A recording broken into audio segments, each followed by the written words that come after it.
Ok, muy bien. Ok, vamos a dar inicio a la clase de hoy viernes, la cuarta clase de este módulo. Vamos a hablar sobre la distancia de visibilidad y maniobras asociadas. Entre esas distancias tenemos distancia de frenado, distancia de adelantamiento y verificación de la visibilidad.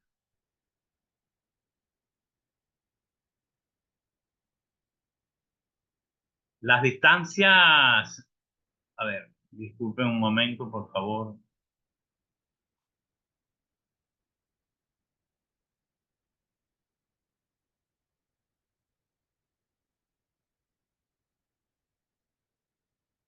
Ajá, la distancia de visibilidad. Una de las características más importantes que se debe ofrecer el trazado de una carretera al conductor de un vehículo es la posibilidad de ver hacia adelante, tal que le permita realizar una circulación segura y eficiente. La distancia de visibilidad es la distancia que un conductor puede ver claramente a lo largo de la carretera en condiciones normales. Esta distancia es crucial para la seguridad vial, ya que afecta a la capacidad del conductor para reaccionar ante situaciones imprevistas, como detenerse en un obstáculo en la carretera, reducir la velocidad o cambiar de carril. La visibilidad puede verse afectada por varios factores, como el clima, ya bien sea la niebla, la lluvia o la neblina. La hora del día, por ejemplo, la visibilidad puede ser reducida durante la noche y la presencia de obstáculos en el camino.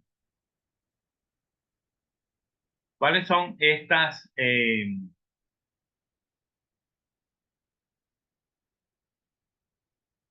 A ver, ¿cuáles son estos factores que incluye en la distancia de visibilidad? Tenemos el frenado. Cuando un conductor ve un obstáculo o una situación peligrosa en la carretera, necesita tener suficiente distancia de visibilidad para poder frenar de manera segura y evitar así una colisión. La segunda es la reducción de la velocidad.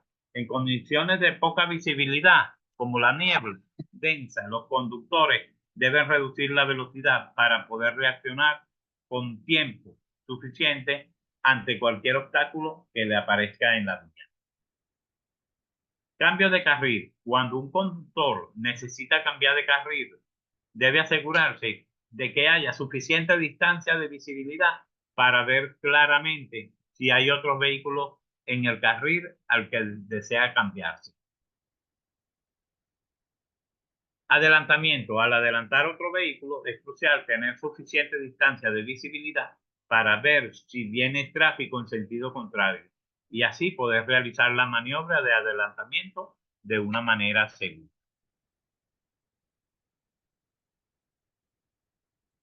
La distancia de visibilidad de parada se considera como distancia de visibilidad de parada o de frenado un determinado punto de una carretera, la distancia necesaria para que el conductor de un vehículo pueda detenerlo antes de llegar a un obstáculo que aparezca en su trayectoria al circular a la velocidad específica del elemento. BCH, BETH, BCB y BTB, en el cual se requiere verificar estas distancias de visibilidad. ¿Cuáles son estas distancias que acabo de nombrar con los subíndices? Tenemos en carretera de una calzada, un vehículo puede ingresar a la entretangencia saliendo de la curva horizontal localizada en un extremo que tiene una determinada velocidad específica. BCH, velocidad específica. BCH, velocidad específica. O saliendo de la curva localizada en el otro extremo, que también tiene su velocidad específica. Recuérdense que cuando vamos por una carretera y tenemos una recta y vamos a entrar a una curva, tenemos que tener unas velocidades específicas, tanto a la entrada como a la salida. Esa velocidad específica se conoce como VCH. Los vehículos van a circular por la extratangencia a la velocidad a la que salieron de la curva, siendo críticos los que entraron en la extratangencia desde la curva horizontal, que se presenta la velocidad específica mayor, que presenta velocidad específica mayor.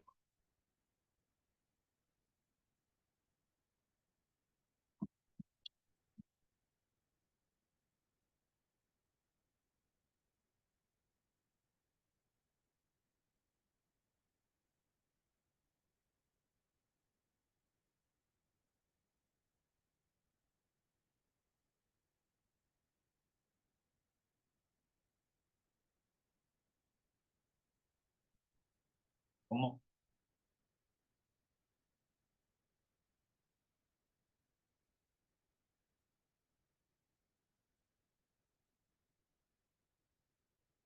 ¿De qué? Un momento, por favor.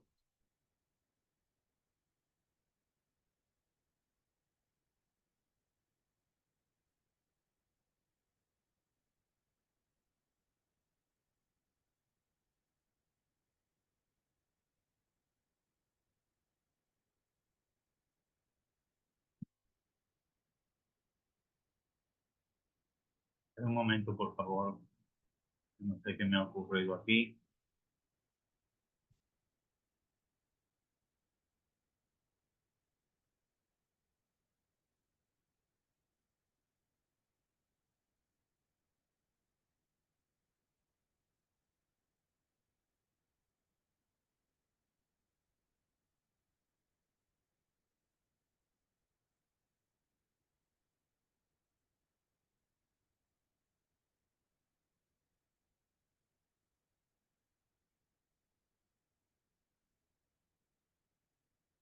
Disculpa un momento, por favor.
Un momento, por favor.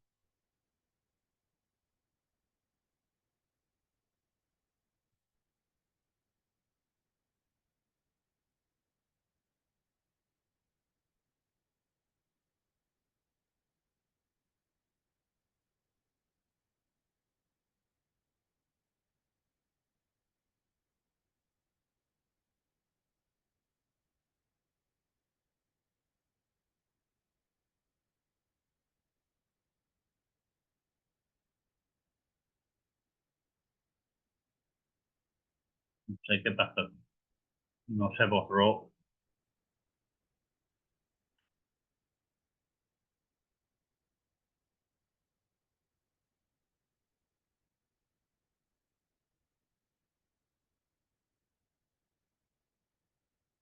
Ok, en consecuencia, disculpe.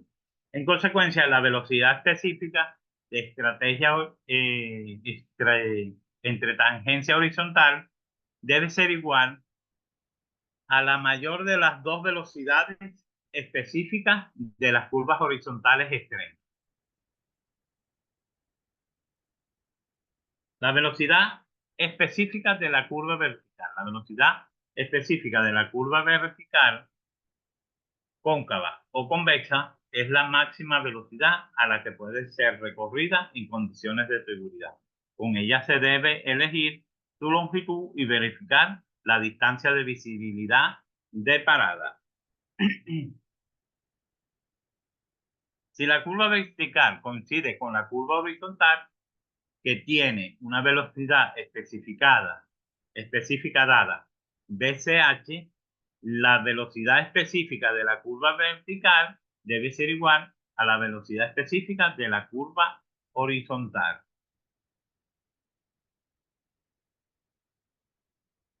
La velocidad específica de la tangente vertical, dado que la carretera es una sola, la velocidad específica con la que se diseñen los elementos geométricos en perfil debe coincidir con la velocidad específica asignada a los elementos geométricos en planta. Pendiente máxima que se le puede asignar a una tangente vertical es la asociada a la velocidad específica de la extratangencia horizontal coincidente. En consecuencia, la velocidad específica de la tangente vertical es igual a la velocidad específica de la extratangencia horizontal, la entretangente horizontal. La velocidad en la entretangente horizontal para la verificación de la distancia de visibilidad del adelantamiento es una extratangencia horizontal, y para la asignación de la velocidad específica de una curva vertical incluida en dicha extratangencia es necesario establecer la probable velocidad a la que circulan los vehículos por ella.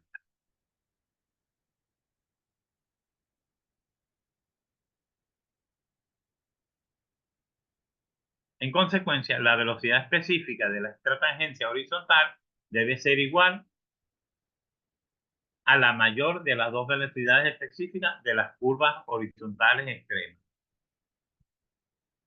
Velocidad específica de la curva vertical. La velocidad específica de la curva vertical. Ok, esto hace que me lo prepararon, está como repetido.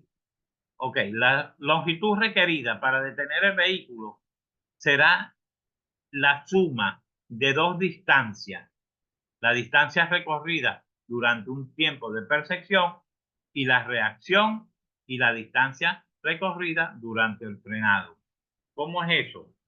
Que la distancia para que un vehículo se detenga consta de dos componentes. Una distancia recorrida entre el tiempo en que usted se dio cuenta que había un obstáculo y la distancia que tarda el vehículo en frenar desde que usted aplica el pie en el pedal del freno.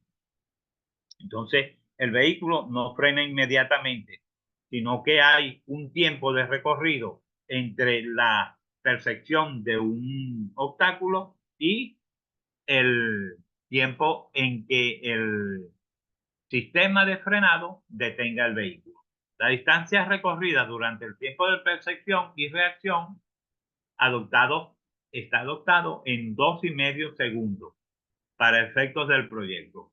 Se mide desde el momento que se hace visible el obstáculo hasta el instante que se aplican los frenos. Eso es lo que quiere decir la fórmula. En esta distancia se supone que el vehículo circula con movimiento uniforme a la velocidad específica del elemento.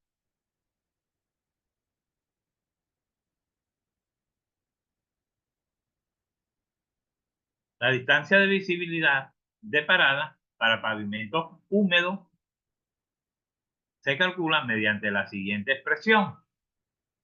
dP es igual a 0,278 por B por T más 0,039 B al cuadrado entre A, en donde dP es la distancia de visibilidad de parada en metros, B es la velocidad específica del elemento sobre el cual se ejerce la maniobra de frenado.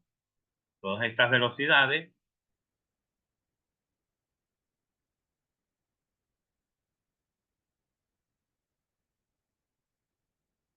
T, el tiempo de percepción, reacción igual a 2,5 segundos, y A, la rata de desaceleración, que está en el orden de los 3,4 metros sobre segundo, y es una aceleración. Realizando la corrección numérica, la expresión anterior queda de la siguiente manera: que dp es 0,695 por la velocidad específica del elemento sobre el cual se ejerce la maniobra del frenado, sobre por más la velocidad específica al cuadrado, sobre 87 entre 17. En la tabla 2.6 que se presenta a continuación, se presentan los valores recomendados para las distancias mínimas de visibilidad de parada para diferentes velocidades de diseño, para tramos de rasante a nivel de igual a 0%. A ver, para carreteras con pendiente de rasante superior al 3%, tanto en acceso como en descenso, se deberán realizar correcciones necesarias a las distancias de visibilidad de parada dadas en las tablas 2.6 para tramos a nivel. A continuación se presenta una ecuación con la cual se puede calcular la distancia recorrida durante el frenado afectada por la pendiente de la rasante, que es la que vemos en esta expresión, y va a ser igual a la distancia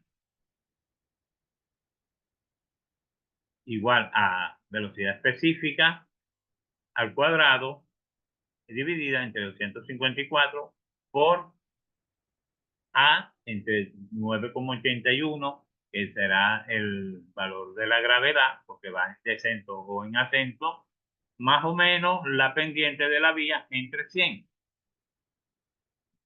Aquí está la pendiente de la rampa y la distancia recorrida durante el trabajo de freno. La distancia corregida de visibilidad de parada en tramos con pendientes mayores al 3% es, o sea, no me la pusieron. En la tabla 2.7 se indican las distancias de visibilidad de parada en tramos con pendientes mayores al 3%. A ver, aquí tenemos la tabla 2.6 que nos muestra las distancias de visibilidad de parada en tramos a niveles. Nos dan las velocidades específicas, nos dan las distancias de perfección, nos dan las distancias del frenado y nos dan las distancias de parada sumadas y redondeadas. O sea que para diferentes velocidades tenemos nosotros diferentes distancias de frenado entre que se detecta el obstáculo hasta que se detiene el vehículo por completo. Entonces vemos como en 20 kilómetros por hora necesitamos 20 metros para que el vehículo se detenga. En 130 metros tenemos el doble. Fíjense cómo a medida que aumenta la velocidad, la distancia de visibilidad de parada se va incrementando, inclusive más del doble. Aquí tenemos esta tabla. Tenemos la tabla 2.7, que es distancia de visibilidad en tramos con pendientes. Esto es en tramos a nivel, o sea, totalmente plano con pendiente cero. Y esto con pendientes que van desde -3 hasta -9 en bajada o en descenso, y desde +3 hasta +9 en ascenso. Entonces, fíjense cómo las velocidades, lógicamente en descenso, son mayores que las de ascenso.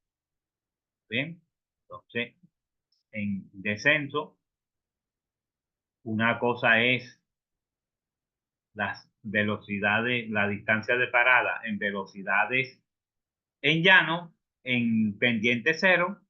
Fíjense cómo en pendiente cero las distancias son 285, en bajada 350, mucho mayor, y en ascenso menor que la de la pendiente horizontal.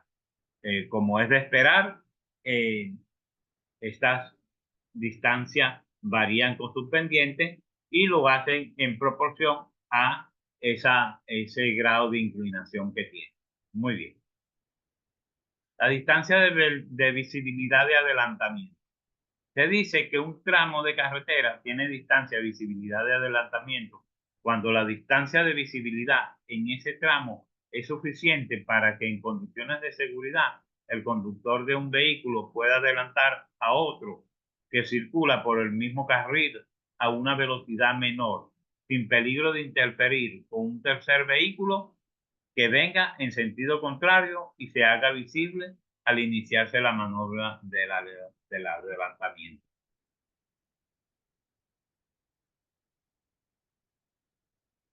La distancia de visibilidad de adelantamiento debe considerarse únicamente para carreteras de dos carriles, con tránsito en las dos direcciones, donde el adelantamiento se realiza en el carril de sentido opuesto. Claro, en autopista o en vías con más de dos canales o más, los adelantamientos son por canales que no circulan vehículos en sentido contrario. Entonces, lógicamente, esta distancia de velocidad de adelantamiento ocurre cuando existe una carretera de dos canales, uno de ida y otro de regreso, y no, y, y no de varios canales. Fíjense, aquí tenemos las etapas en las que ocurren los adelantamientos y los, eh, las distintas distancias que hay que considerar para su determinación. Vemos como en, en una vía de un sentido hay obstáculos en la vía que los vehículos que vienen detrás de él necesitan adelantar. Pues para adelantar, primero tiene que ver qué obstáculos se presentan en la vía de adelantamiento, que es una vía opuesta a la circulación de ese vehículo. Entonces, tiene que calcular muy bien para que le dé tiempo rebasarlo, introducirse a su canal nuevamente y todavía estar a una distancia moderada, separada de ese vehículo que viene en sentido contrario por su canal reglamentario. Entonces, vemos cómo existe una primera etapa, otra segunda etapa, y tenemos las diferentes distancias que nos van a permitir calcular esa distancia de visibilidad. ¿Está bien?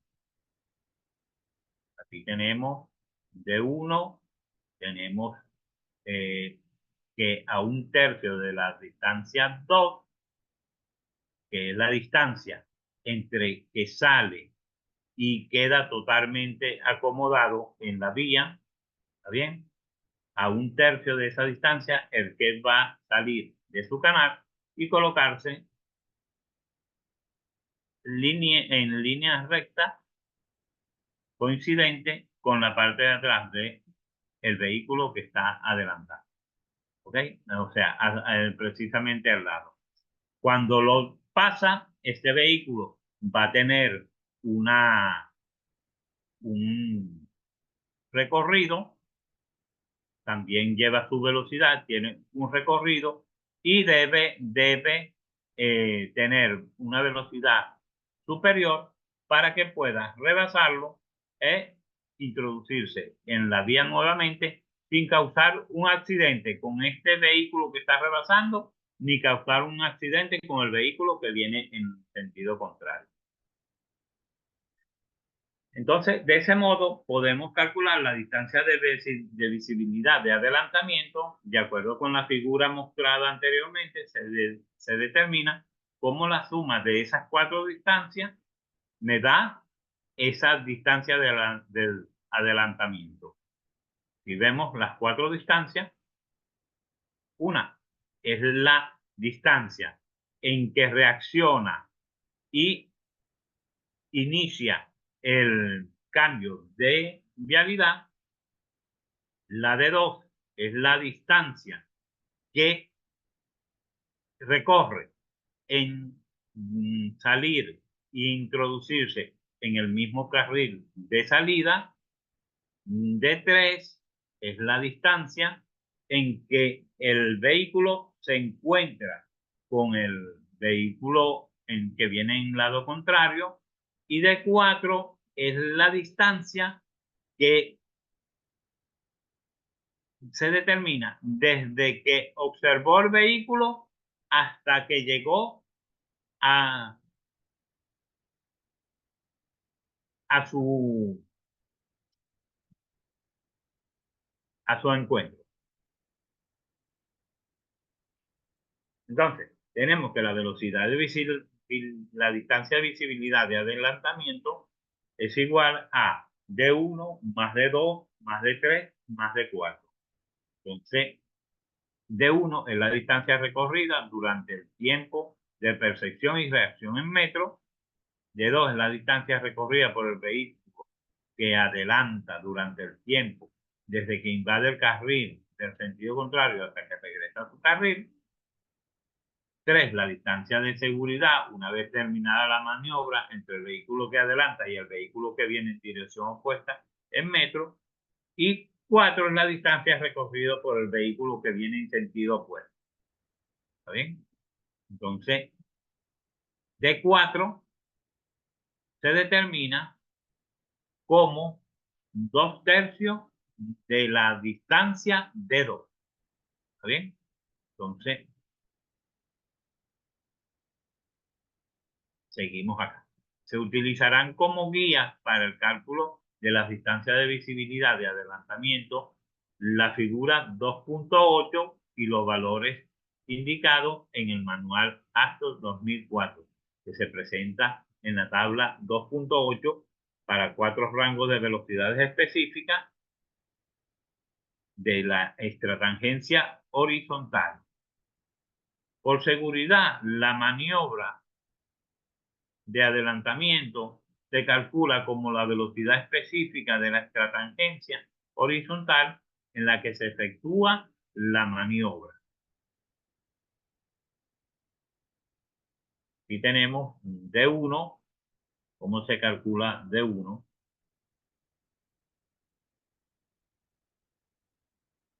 Donde T1 es el tiempo de maniobra inicial en segundos. B es la velocidad del vehículo que adelanta en kilómetros por hora. A es la aceleración del vehículo que el vehículo necesita para iniciar el adelantamiento. M es la diferencia de velocidad entre el vehículo que adelanta y el que es adelantado, es igual a 15 kilómetros por hora en todos los casos. El valor de las anteriores variables se indica en la tabla 2.8 expresado para el rango de velocidad de 50, 65, 66, 80, 81 y 96 hasta 110 kilómetros por hora. En la misma tabla 2.8 se presentan los ejemplos de cálculo para ilustrar el procedimiento. Aquí tenemos el cálculo de la D2, que es 0,278 por D2 por la velocidad. Entonces, T2 es el tiempo empleado por el vehículo para realizar la maniobra para volver a su carril en segundos. Y V es la velocidad del vehículo que adelanta en kilómetros por hora. El valor de T2 se indica en la tabla 2.8. D3 es la distancia variable entre 30 y 90 metros. Y el valor de esta distancia de seguridad de 3 para cada rango de velocidades se indica en la tabla 2.8. Y D4 es igual a 2/3 de D2, como ya lo habíamos mencionado. Entonces acá tenemos la tabla D8, ¿verdad? Que me da los elementos que conforman la distancia de adelantamiento y los ejemplos de los cálculos. Dice acá que tenemos los componentes de las maniobras de adelantamiento, tenemos los rangos de velocidad específicas de la extratangencia horizontal en la que se efectúa la maniobra, y entonces tenemos acá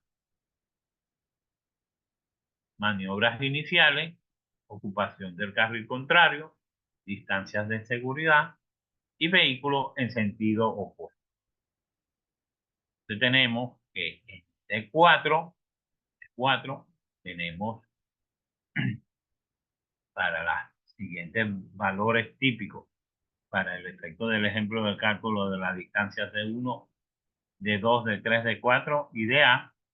Tenemos 56.2, 70, 85.9 y 99.8. Son valores que están intermedios a esta velocidad, entre 50 y 65, 66 y 80, 81 y 95 y 96 y 110. Entonces aquí tenemos estas distancias, todas las distancias que necesitamos hasta la distancia total, que es la suma de todas ellas. Desde que el vehículo se le ocurre salir de su carril por la que circula hasta el inicio del vehículo contrario. Vea. En la tabla 2.9, en la tabla 2.9 se presentan los valores mínimos recomendados para la distancia de visibilidad de adelantamiento, calculados con los anteriores criterios para carreteras de dos carriles, dos sentidos. Entonces tenemos aquí mínima distancia de visibilidad de adelantamiento para carreteras de dos carriles con dos sentidos. Ok, entonces tenemos la velocidad específica de la extratangencia horizontal en la cual se realiza la maniobra, velocidad de vehículo adelantado, velocidad de vehículo que adelanta, y tenemos cada una de las mínimas distancias de visibilidad de adelantamiento. Fíjense cómo estas distancias son mayores. Se debe procurar obtener la máxima longitud posible en la que la visibilidad de adelantamiento sea superior a la mínima de la tabla anterior. Por lo tanto, como norma de diseño, se debe proyectar para carretera de dos carriles, dos sentidos, tramos con distancia de visibilidad de adelantamiento, de manera que en tramos de 5 kilómetros se tengan varios subtramos de distancia mayor a la mínima especificada, de acuerdo a la velocidad del elemento que se aplica.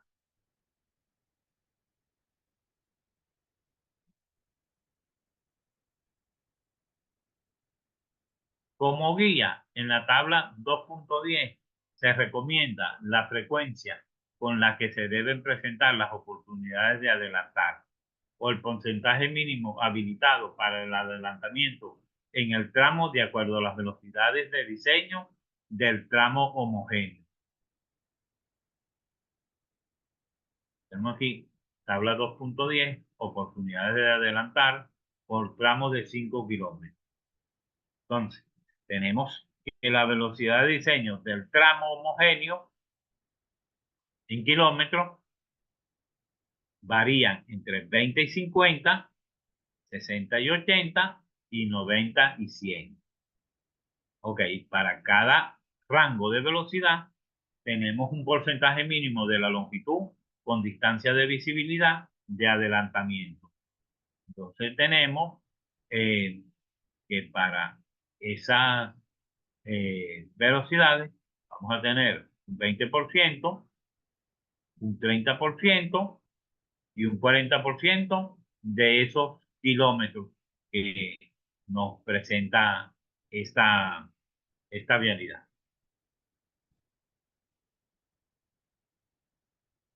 Ok, bueno, me